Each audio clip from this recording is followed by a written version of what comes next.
Hello guys, welcome. Welcome to another episode of Ripster Daily Trade Recaps and Teachings.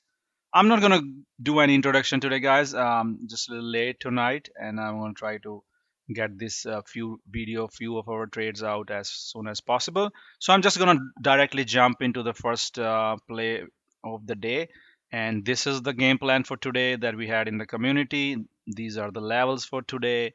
You can screenshot, and these are our day 2, day 3 setups. So let's start with the first play of the day. All right, guys. The first play of the day today was CB in the community. So, what was the plan on CB? Let's go back and check it out in our game plan. So, CB, Warren Buffett had made a new position, so that's why CB was gapping up. We defined our levels 269.90, 264 as a support pivots, which are relevant in this case. Resistance is not relevant because it was bearish. So I told everybody gap fill is under 270, long over that. So that was the plan, right? So I gave everybody the gap fill, and we are using a Ripster EMA Clouds here, and that's our system, and our setups are always repeatable. So this is our repeatable setup. In this case, the setup was gap fill, gap up, gap down, or gap and crap setup. So setup, as I showed you, the plan was to short for the gap fill under 270. I was a little late. I was a little late. I was busy with other trades, so I couldn't get a good entry. But anyways, as soon as I saw that, as per our game plan, I told everybody gap fill under our pivots, and I personally took 260 puts. I think I was at 70 cents, and those for me hit 100%. And if you got a good entry, that a fade was like $6 to $7 and risk was $3. So one risk to two, three reward kind of trade. So you see that breaking our pivot, and it's in the gap. You can see my other hundreds of other gap fill trades that we did do live in the community. They are in my recaps and other my Twitter highlights. You can see them, but it's a repeatable setup. This setup is like one of our favorite setup. When the gap fill works, you really do good. Anyways, it was fading. We start to cover into our 260 target.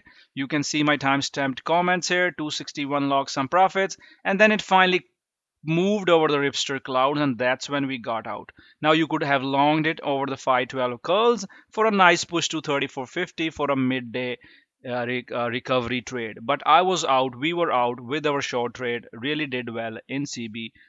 Community was whole community was trading CB today, so that was really good trades on CB. And but I want to discuss few things about the options, because these options were that had a like lot of theta and IVDK. Maybe I'll discuss in some other video. So, but anyways, we were able to squeeze out with some profit, and was a good trade. All right, guys. The next trade we're gonna look at is Cisco. So let's go back and see what was our plan on Cisco. So Cisco, stronger than expected quarterly earnings. 50-50 was support, 51 was resistance pivot.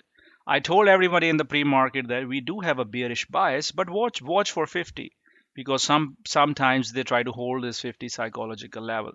But anyways, 50 gave up right away, and Cisco was a short.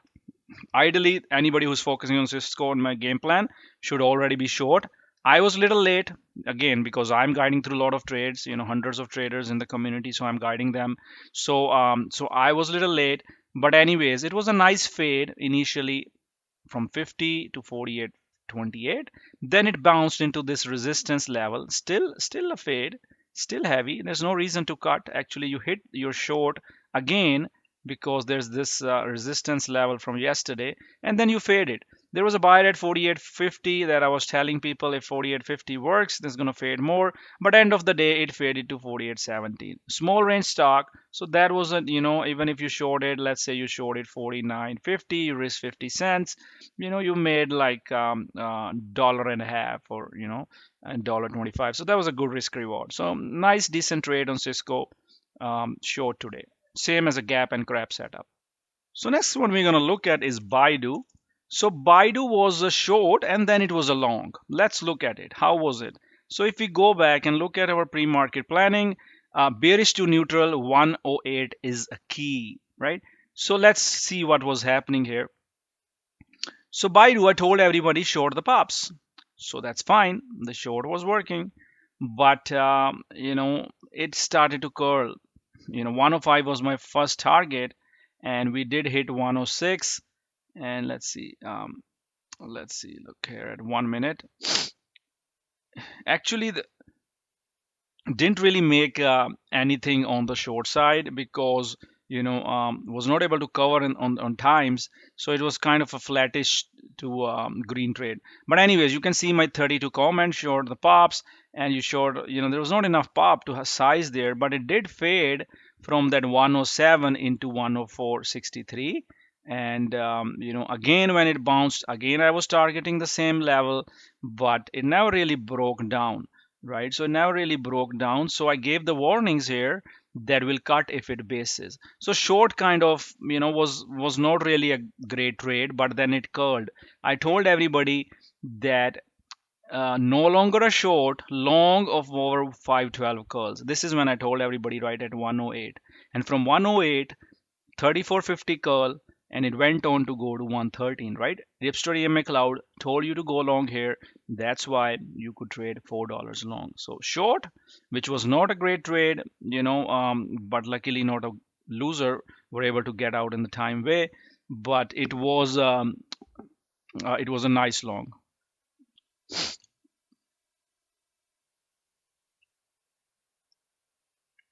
So let's look at the next one. Next one we're gonna look at is Boeing.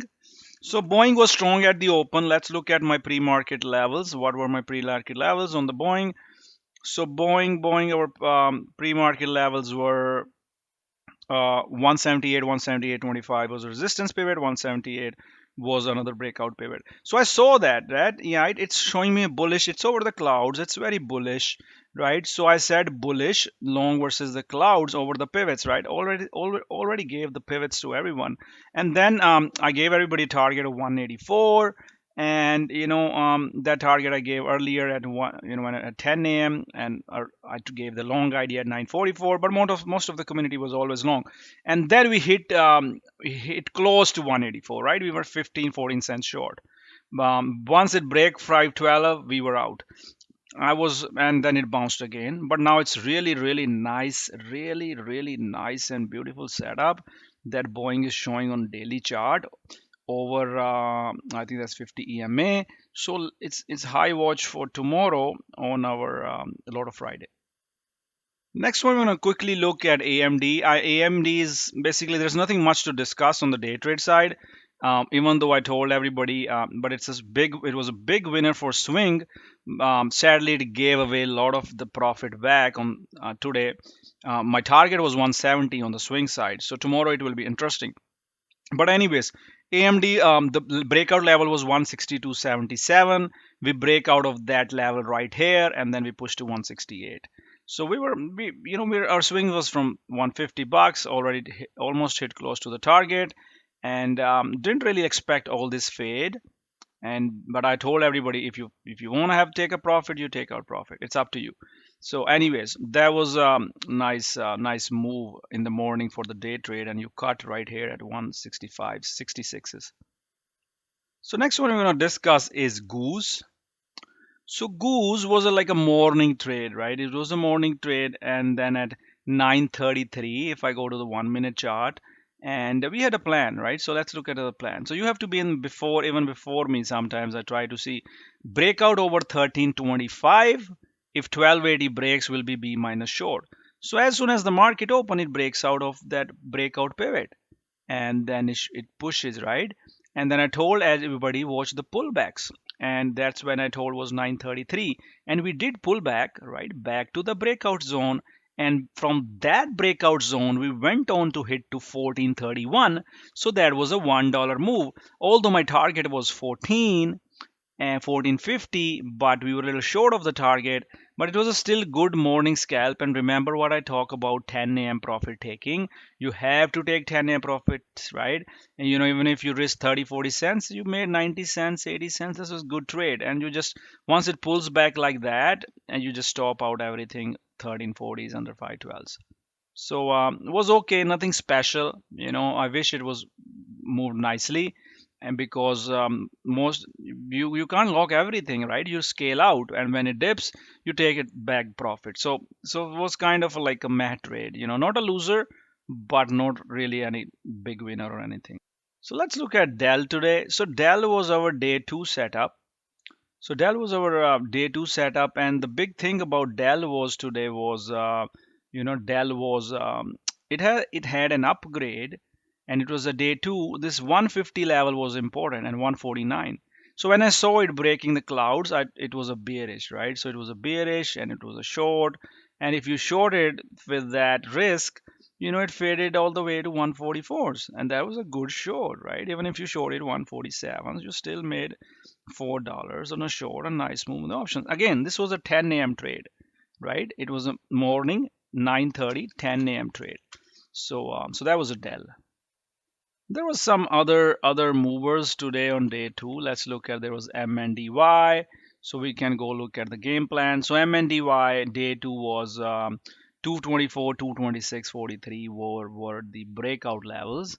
And I also gave the MNDY, no, I didn't give it in this sheet, but we had it here right in the day twos. Goldman Sachs, when Goldman Sachs upgrades something, it makes effect on that.